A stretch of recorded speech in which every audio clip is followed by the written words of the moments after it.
তোমার সঙ্গে তাঁতয়ের ঝামেলা হতো কেন? ঠিক কিরকম সম্পর্ক তোমাদের? খুনটা কি তার মানে তুমিই করেছো? কি হলো, চুপ করে আছো কেন? কিছু বলছো না যে? রমা,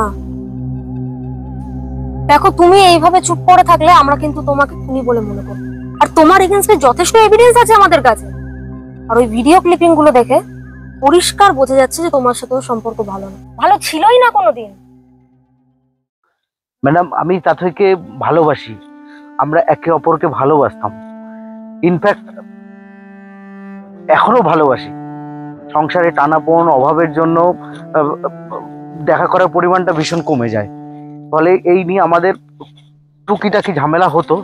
তবে ওর সাথে আমার কখনো সিরিয়াস কোনোদিন কোনো ঝামেলাই হয়নি। যা দেখছেন সবটাই এক সংসারে থাকলে যা হয় তাই। আরে বাস, হেভি ম্যানেজ দিলি তো ভাই। গল্প লিখতে পারিস নাকি? পুরো সিচুয়েশনটাকে তো খুব ভালোভাবে কন্ট্রোল করছিস। আমার তো মনে হচ্ছে তোর কার্যসিদ্ধি হয়নি বলেই মেয়েটার খুন করেছিস। আমি সত্যিই কিছু করিনি। গত পরশু থেকে ওর সাথে আমার কোনো কথাবার্তা কিচ্ছু হয়নি। আমাদের ফোনে পর্যন্ত কন্ট্যাক্ট হয়নি।